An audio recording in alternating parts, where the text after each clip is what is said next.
going on, guys? We're back. I have not been doing a lot of video.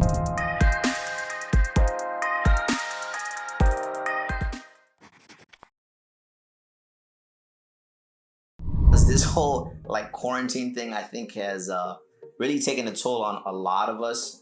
As far as video goes, I have not been out on the field. I have not been, doing music videos or commercials or any type of events because of the quarantine. And I feel like that has become a positive, but at the same time, a negative.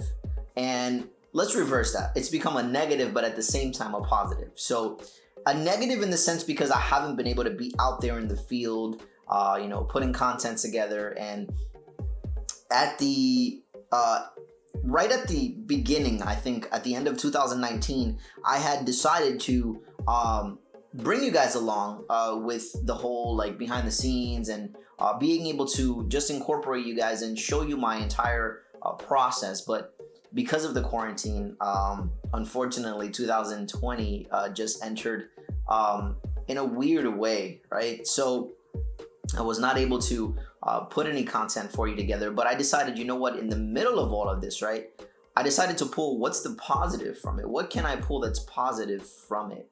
And I feel like I just want to share this with you guys because a lot of you creators are probably, asking yourself, what do I do in these times right now? Well, what I have been doing is I have been looking into other YouTubers / filmmakers, or let's flip that around also and say filmmakers / YouTubers that are also in the same position, but I began studying their work.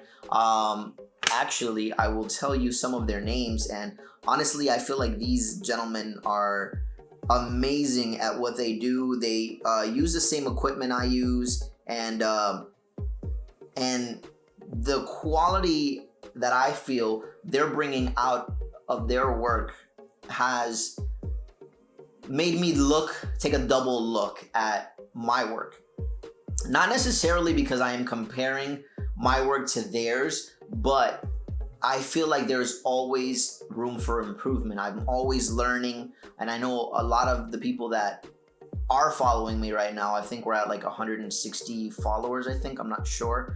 But a lot of the people that are following me are complimenting my work. And you know what? I really, really do appreciate that. But I feel like we are our own worst critic. So when I look at my work, I don't feel 100% satisfied with my work. And this is just me being real to you guys and just explaining how I feel with my process. Because a lot of people that they look at my work and say, oh my gosh, your work is great. But I personally don't feel like I'm at the level that I would like to be. And I feel like maybe them that are at the level that they're working, and a lot of us look at them like, wow, these guys are amazing at what they do, and maybe they feel the same way that they're not. And I feel like they actually are, because I've looked into all of these people and I've just begun to see the content that they're putting out right now, and it's basically talking about that they don't feel like they're at where they want to be, and they're their worst critics. So I feel like creative people in general, not just classifying filmmakers or YouTubers, but I'm talking in a more global term. I feel like all types of creators are their own worst critic. You look at your own work and I feel like you knock it, but I think that just being able to put work out there can allow for other people to see your work. But not only that, other people can give you positive feedback. Now, before I dive into the people that I started following and what I looked for and the details of their work, I want to get into that topic, because I feel like we don't sometimes want to put work out there, right? Because we're afraid of people giving us negative feedback.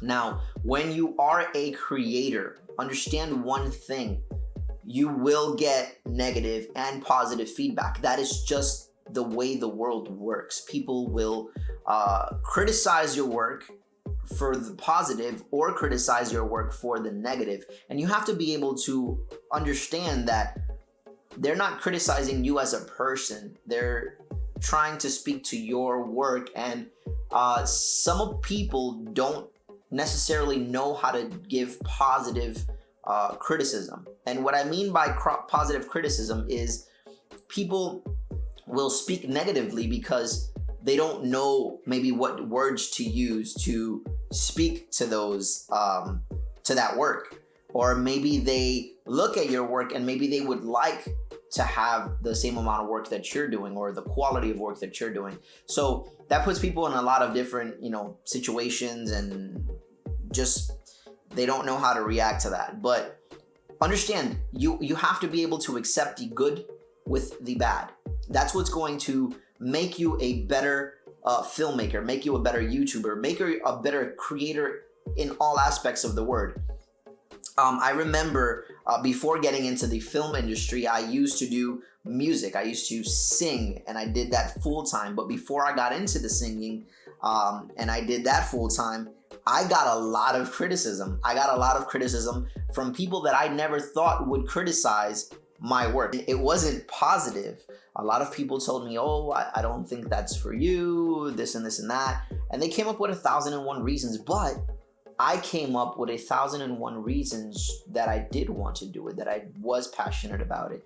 And I was able to travel to different places, which was amazing, and I got paid for it. So it felt great, but I fell into my passion of creating film. I feel like every time I would sit, and I get goosebumps just talking about it, but every time I would sit in a movie, I truly loved how a film or a show can legitimately, and I don't know if this is just me because I'm so passionate about film, or if this does happen to you, but how a film can legitimately just break you away from the world that you're in and literally draw you into it. Like a good film can do that. That's just mind-blowing. So for me, just to be able to see how a film could do that, and I like a lot of fiction movies, like superheroes and the whole nine. I love that type of movie. But how a movie can literally take you from your world and bring you into that world, that captivated me. That just took me into wanting to create film. And I remember in 2008 when I got married, that first Christmas, my wife bought me a Canon T2i. That was the first camera I ever owned. It was a Canon T2i.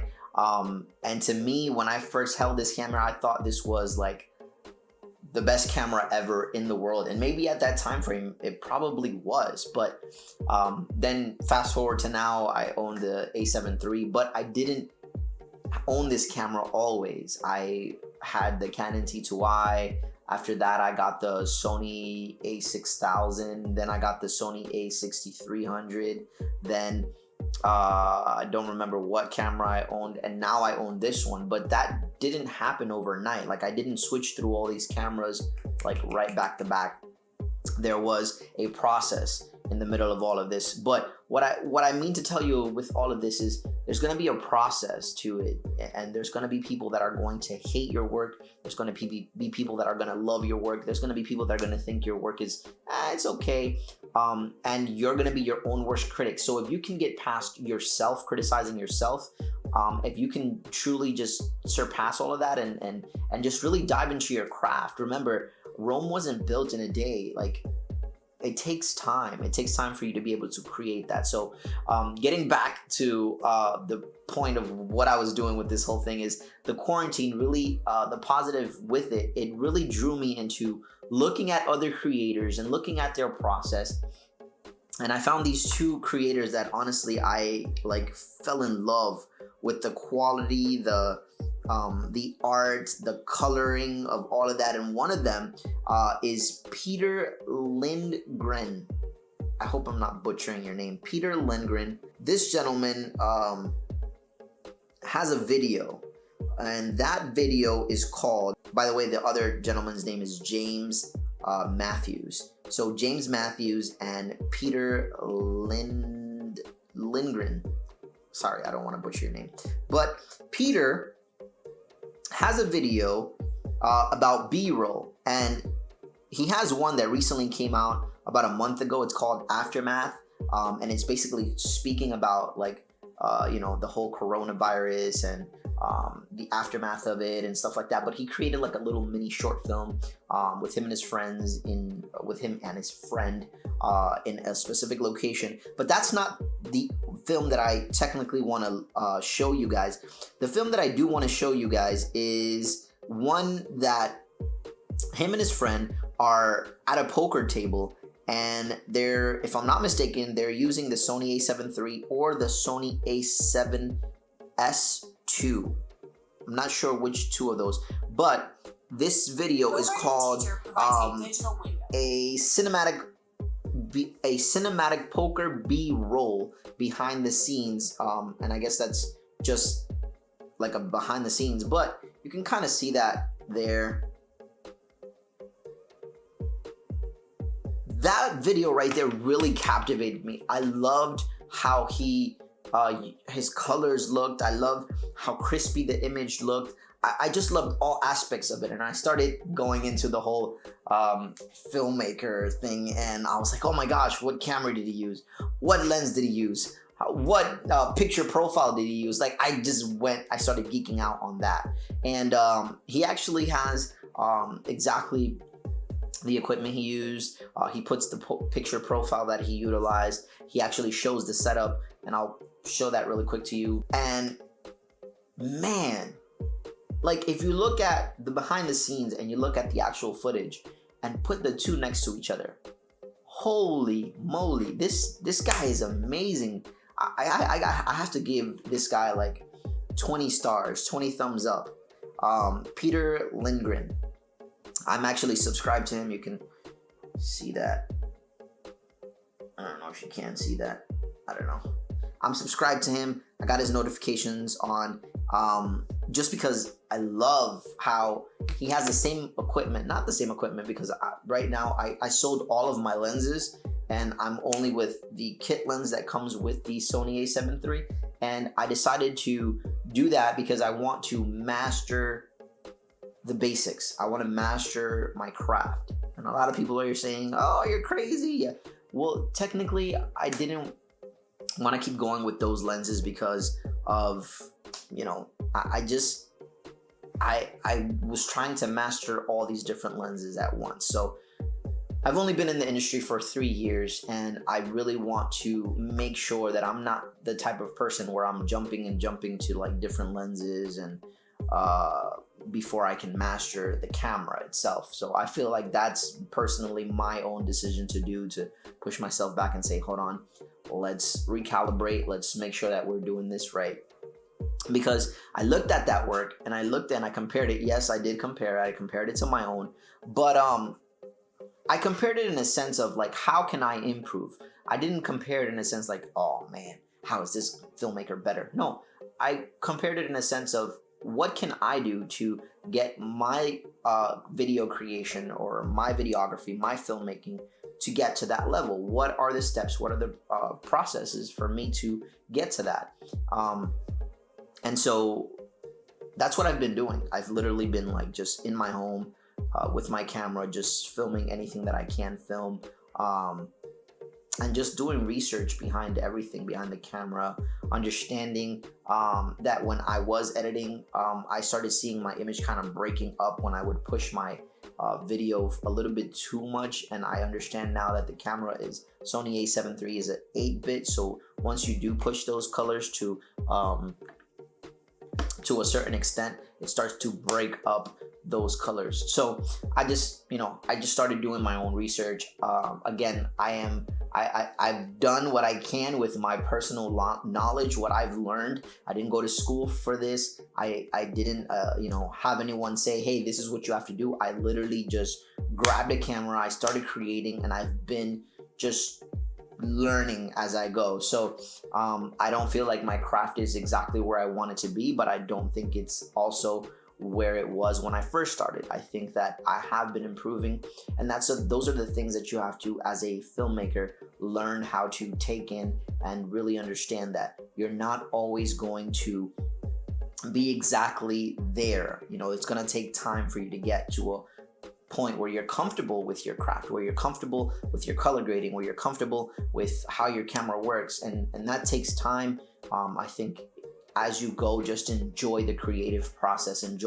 Maybe look back at, you know, videos when you first started, and look at, you know, the process of how your videos have improved. So just wanted to tell you that, and this is what I've been doing. I've just literally been teaching myself, and, you know, following other creators that I personally love the way they've, you know, begun to form their craft, and I want to get there too. So it's just taking time. You know, it takes time for you to be able to get to that. Just remember, just create, just grab your camera, film your dog, film out your window. I don't know, film your wife or your girlfriend washing the dishes. Just create, do things, and get out there and put creative music behind it. Understand that there is a process, a pre-filming process and a post-filming process, because that pre is what's going to set you up for success. If you don't start with that pre, which is your storyline, what is it that you want to film? How do you want to film it? What exactly is your idea? Put that out on a board. I don't know, create bubbles, and, like, you know, start with a main concept, then just branch out, and just start like that. I think that's going to be it for this video. Hope you guys are staying safe out there. Make sure that you guys are staying home, washing your hands, and also staying safe and healthy. With that being said, guys, thank you so much again for watching. This is Luis Sanchez Films, and I hope that this video was helpful or inspiring, or maybe just too long. Take care, guys. Thank you so much for watching. Bye.